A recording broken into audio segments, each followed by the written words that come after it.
السلام عليكم ورحمة الله وبركاته. بسم الله والحمد لله وصلى الله وسلم على رسول الله وعلى آله وصحبه ومن والاه أما بعد. فأعوذ بالله من الشيطان الرجيم. بسم الله الرحمن الرحيم. إن أول بيت وضع للناس للذي ببكة مباركا وهدى للعالمين فيه آيات بينات مقام إبراهيم ومن دخله كان آمنا ولله على الناس حج البيت من استطاع إليه سبيلا ومن كفر فإن الله غني عن العالمين. وقال النبي صلى الله عليه وسلم أول بقعة وضعت في الأرض موضع البيت ثم مدت منه الأرض أو كما قال عليه الصلاة والسلام. معزز بزرگوں اور دوستو، اشہر حج شروع ہو چکے ہیں. یہ حج کے مہینے ہیں اور حج کے مہینوں میں حجاج کرام بیت اللہ کا قصد کرتے ہیں اور زمین کے چپے چپے سے، روئے زمین کے کناروں سے اور مشرق و مغرب اور شمال و جنوب سے بیت اللہ کے اطراف توحید کے متوالے فرزندان توحید پروانہ وار اکٹھا ہو جاتے ہیں اور حضرت ابراہیم علیہ السلام کی دعا کا وہ مظہر ہمارے سامنے ہوتا ہے جو سیدنا ابراہیم علیہ السلام نے دعا فرمائی تھی اس مقام اور اس جگہ کے سلسلے میں. فَاجْعَلْ أَفْئِدَةً مِّنَ النَّاسِ تَهْوِي إِلَيْهِمْ، کہ اللہ لوگوں کے دلوں کو ایسا بنا دے کہ یہ اس کی طرف مائل رہیں. سیدنا ابراہیم علیہ السلام آغاز میں ابتلا اور آزمائش کے دور سے گزارے گئے اور عظیم ابتلا اور آزمائش کے بعد میں انہوں نے جو دعائیں فرمائی اللہ نے ان کی دعاؤں کے ہر حرف کو قبول فرمایا. بیت اللہ شریف کے سلسلے میں سیدنا ابراہیم علیہ السلام نے جو دعا فرمائی ہے اس دعا کے الفاظ بھی بڑے عجیب و غریب ہیں. فرمایا ربنا انی اسکنت من ذریتی بواد غیر ذی زرع عند بیتک المحرم، اے اللہ میں نے میری ذریت کو ایسی وادی میں چھوڑ دیا ہے جہاں کوئی زراعت نہیں ہوتی، یہاں نہ پھول کھلتے ہیں، یہاں نہ گھاس اگتی ہے نہ پھول کھلتے ہیں، یہاں نہ گھاس اگتی ہے نہ پھول کھلتے ہیں. یہ وہ زمین ہے جس سے آسماں بھی جھک کے ملتے ہیں. شاعر نے بیت اللہ شریف کی اس سرزمین کی عظمت کو بتاتے ہوئے بڑا عجیب شعر کہا، یہاں نہ گھاس اگتی ہے نہ پھول کھلتے ہیں، یہ وہ زمین ہے جس سے آسمان بھی جھک کے ملتے ہیں. اس زمین سے آسمان بھی جھک کر ملا کرتے ہیں، یہ وہ سرزمین ہے.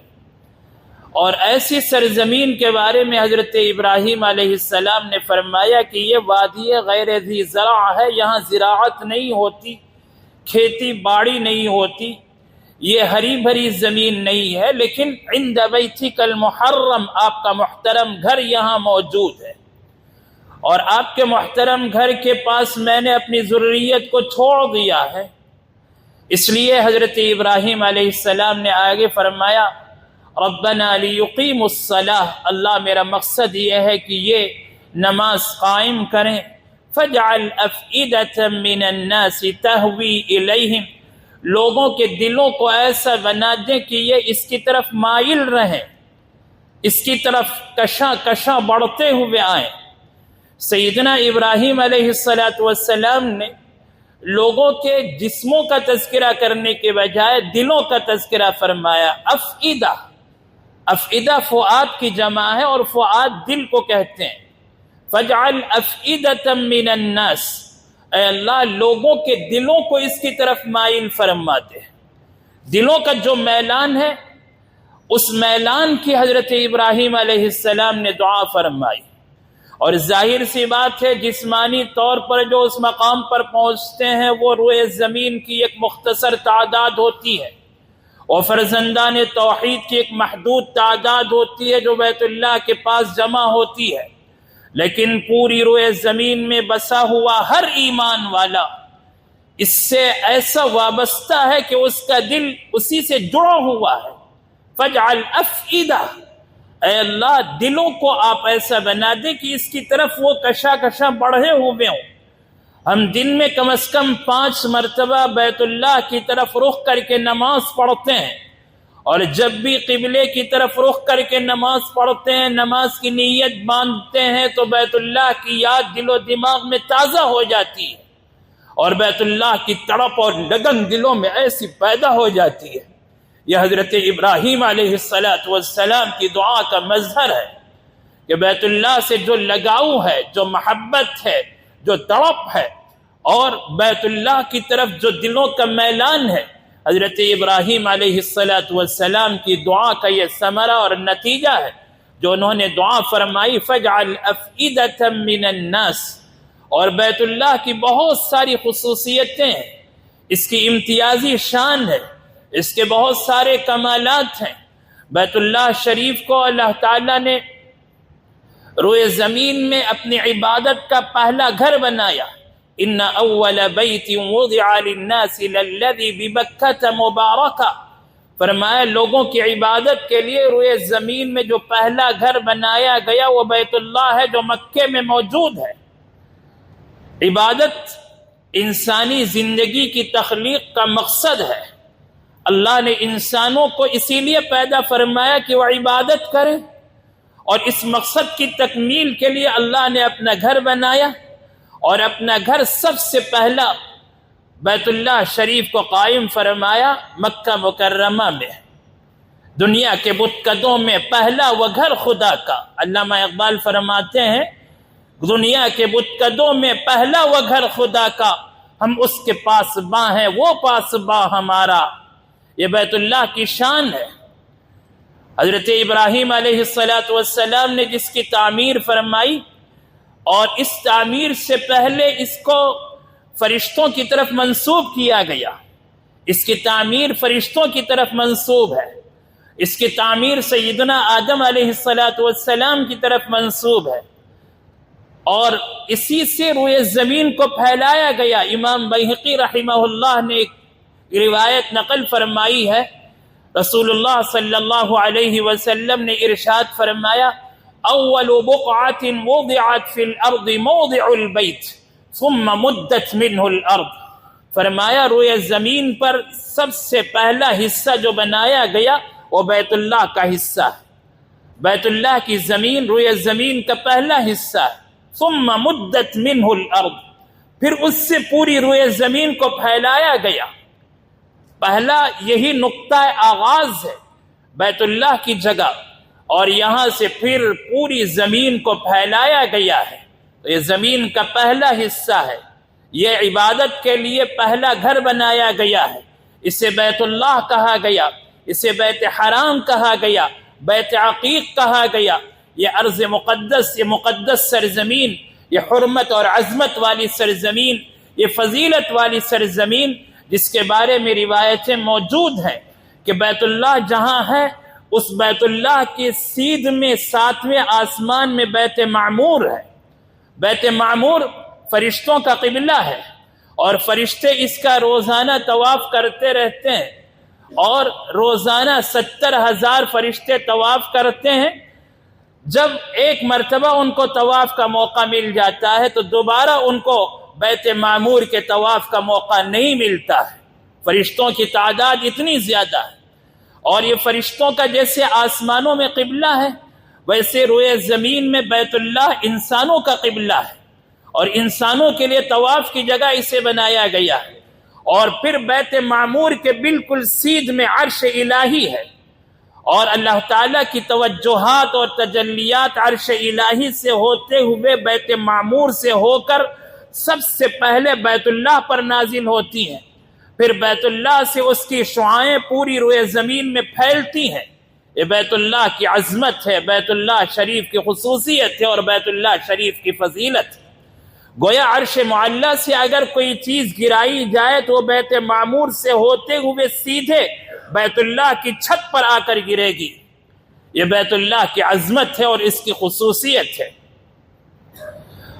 رسول اللہ صلی اللہ علیہ وسلم نے اس کے جو فضائل بیان فرمائے، اور قرآن کریم میں اس کے جو فضائل مذکور ہیں، یہی فضائل بیت اللہ کی عظمت و فضیلت کے لیے کافی ہیں، اور ان کی عظمت اور فضیلت کی وجہ سے امت مسلمہ ہمیشہ اس کو فوقیت دیتی رہی، اس کی اہمیت امت مسلمہ کے دلوں میں ہمیشہ باقی رہی، اور پوری امت مسلمہ کے لوگ بلکہ سارے انبیاء کرام علیہم الصلاۃ والسلام اور سارے ایمان والے بیت اللہ کی طرف رخ کرتے رہے اور یہاں تشریف لاتے رہے۔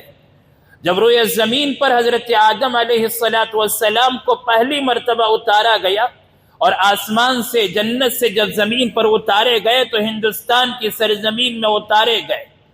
ہندوستان سے پھر حضرت آدم علیہ الصلاۃ والسلام مکہ مکرمہ تشریف لے گئے۔ مکہ مکرمہ میں اللہ تعالیٰ نے فرشتوں کے ذریعے سے حضرت آدم علیہ الصلاۃ والسلام کو بتایا کہ یہ بیت اللہ کی جگہ ہے۔ حضرت آدم علیہ الصلاۃ والسلام نے اس کی بنیادیں قائم فرمائی، فرشتوں کی رہبری میں فرشتوں نے بتایا کہ یہ بیت اللہ کی جگہ ہے، اور حضرت آدم علیہ السلام نے اس کی بنیادیں قائم فرمائی۔ تو گویا اس کی پہلی تعمیر حضرت آدم علیہ الصلاۃ والسلام نے فرمائی ہے، اور اس تعمیر کی نسبت فرشتوں کی طرف بھی ہے، اور اس نسبت کی وجہ سے بیت اللہ کی عظمت اور بڑھ جاتی ہے۔ چنانچہ حضرت آدم علیہ الصلاۃ والسلام نے اس کی بنیادیں قائم فرمائی، پھر ہندوستان تشریف لائے، پھر ہندوستان سے حضرت آدم علیہ السلام کا مکہ معظمہ کو آنا جانا تھا، اتنا آنا جانا تھا کہ انہوں نے ہندوستان سے 700 مرتبہ عمرے کا سفر فرمایا ہے، اور 300 مرتبہ حج کا سفر فرمایا۔ حضرت آدم علیہ الصلاۃ والسلام نے ہندوستان کی اس سرزمین سے عمرے کے لیے 700 مرتبہ تشریف لے گئے، اور 300 مرتبہ حج کے لیے حضرت آدم علیہ السلام یہاں سے تشریف لے گئے۔ اس طرح حضرت آدم علیہ الصلاۃ والسلام کا مکہ معظمہ آنا جانا تھا، اور پھر ان کے بعد میں حج کا سلسلہ تو جاری رہا، یہاں تک کہ حضرت نوح علیہ الصلاۃ والسلام کے دور میں طوفان نوح کے موقع پر بیت اللہ کو اٹھا لیا گیا۔ اس کے بعد حضرت ابراہیم علیہ الصلاۃ والسلام کے زمانے تک بیت اللہ کا وجود نہیں تھا، جگہ باقی تھی، وہاں کچھ ٹیلے تھے، مٹی کے تودے تھے، اور بس اس جگہ انبیاء کرام تشریف لاتے، حج ادا کرتے، لیکن بیت اللہ موجود نہیں تھا۔ حضرت ابراہیم علیہ الصلاۃ والسلام کو اس کے بعد اللہ تعالیٰ کے حکم سے وہ جگہ بتائی گئی کہ یہ جگہ بیت اللہ تھا۔ وَإِذْ بَوَّأْنَا لِإِبْرَاهِيمَ مَكَانَ الْبَيْتِ أَلَّا تُشْرِكْ بِي شَيْئًا وَطَهِّرْ بَيْتِيَ لِلطَّائِفِينَ وَالْقَائِمِينَ وَالرُّكَّعِ السُّجُودِ۔ اللہ تعالیٰ نے سورہ حج کی ان آیتوں میں اسی بات کو بیان فرمایا ہے کہ حضرت ابراہیم علیہ الصلاۃ والسلام کو بیت اللہ کی جگہ بتائی گئی کہ یہ یہاں سے یہاں تک ہے، اور حضرت ابراہیم اپنے فرزند حضرت اسماعیل علیہ الصلاۃ والسلام کو لے کر دونوں نے یہاں بنیادیں اٹھائیں۔ وَإِذْ يَرْفَعُ إِبْرَاهِيمُ الْقَوَاعِدَ مِنَ الْبَيْتِ وَإِسْمَاعِيلُ رَبَّنَا تَقَبَّلْ مِنَّا إِنَّكَ أَنْتَ السَّمِيعُ الْعَلِيمُ۔ حضرت ابراہیم علیہ الصلاۃ والسلام نے پھر حج کی فرضیت کا اعلان فرمایا، اور اس اعلان کے بعد سے لے کر آج تک جنہوں نے اس موقع پر لبیک کہا وہ آج تک بھی لبیک اللہم لبیک کی صدائیں لگاتے ہوئے اللہ کے اس گھر میں حاضری دیتے ہیں۔ اس گھر سے وابستگی، اس سے لگاؤ امت کا شعار رہا ہے، اور ان میں ایک نمایاں نام ہارون رشید کی بیوی زبیدہ کا بھی آتا ہے، اور ان کا ایک بہت بڑا کارنامہ ہے۔ زبیدہ کو مکہ مکرمہ اور مدینہ منورہ سے بڑا لگاؤ تھا، حج سے بڑا شغف تھا، انہوں نے کئی حج کیے، اور تاریخی روایتوں سے پتہ چلتا ہے کہ انہوں نے پیدل حج کیا ہے۔ ایک خاتون زبیدہ بغداد سے مکہ مکرمہ تک پیدل حج کی ہیں۔ یہ بیت اللہ سے لگاؤ ہے اور حج سے شغف، اور اہل حرمین سے ان کو بڑی ہمدردی تھی، حجاج کرام سے بڑا لگاؤ تھا، ان کی بڑی ہمدردی تھی، اور ان کی راحت رسانی کے لیے وہ ہمیشہ فکر مند رہا کرتی تھی۔ اس دور میں حجاج کرام کے لیے پانی کی بڑی تنگی تھی، عرب کے ان سنگلاخ میدانوں میں پانی کی قلت تھی، اور حجاج کرام کے لیے پانی آسانی سے دستیاب نہیں تھا۔ زبیدہ کو فکر ہوئی، اور حرمین شریفین کے رہنے والوں نے توجہ دلائی کہ یہاں پانی کی سخت ترین ضرورت ہے۔ زبیدہ اس وقت حسن و جمال میں، مال و دولت میں، زہد و ورع میں، نیکی اور تقوی میں، صلاح و نیکی میں اس زمانے کی ساری عورتوں پر فائق تھی۔ اللہ نے انہیں بڑے کمالات عطا فرمائے تھے، قرآن کریم سے انہیں بڑی محبت تھی۔ مورخین نے لکھا ہے، ابن خلکان نے لکھا ہے کہ ان کے محل میں ہمیشہ 100 باندیاں حافظہ رہا کرتی تھی۔ ان حافظہ باندیوں کا کام ہی یہی تھا کہ وہ دن رات قرآن پاک کی تلاوت میں لگی رہے، اور ان کے علاوہ کچھ باندیاں اور بھی تھیں جن کو قرآن پاک کے کچھ حصے یاد تھے۔ وہ اس بات پر مامور تھیں کہ وہ روزانہ 3 پارے ان کے محل میں پڑھتی رہیں۔ ان کے محل کے پاس سے کوئی بھی قریب سے گزرتا تو اندر سے مکھیوں کے بھن بھناہٹ کی طرح آواز آتی تھی قرآن پاک کی تلاوت کی۔ ان کو قرآن پاک سے ایسی محبت تھی۔ وہ زبیدہ اس وقت کے جبکہ اسلام کے عروج کا دور ہے، مسلمانوں کا عروج ہے، اور ہر جگہ مسلمانوں کی مانگ ہے، عزت ہے، سربلندی ہے، اور اسلامی حکومت کے جھنڈے پورے عالم میں لہرائے جا رہے ہیں، تو اس وقت اعلان فرمایا کہ اس وقت عالم اسلام میں جتنے ماہر انجینئر ہیں وہ یہاں بغداد میں آئیں۔ انہیں بغداد میں بلایا۔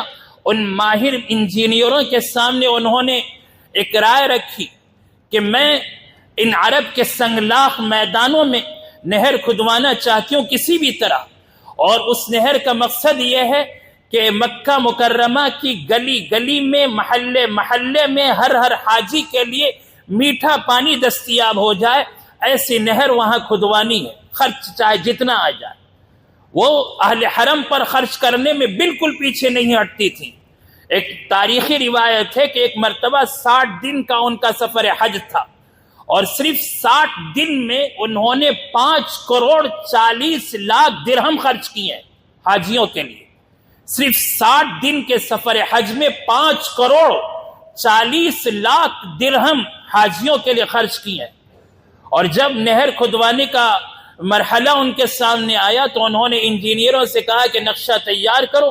خاکہ تیار کیا، اور خاکہ تیار کر کے انہوں نے پیش کیا کہ اتنا خرچ آئے گا۔ زبیدہ نے کہا چاہے جتنا خرچ آ جائے۔ طائف سے یہ نہر کھدوائی گئی، اور 25 میل لمبی نہر طائف کے پہاڑوں سے، پہاڑوں کے نیچے سے، وادیوں سے، اور جگہ جگہ پہاڑوں میں، وادیوں میں حوض بنائے گئے۔ ان حوضوں میں پانی جمع رہتا، اور پھر ان سے نالیاں نکالی گئیں۔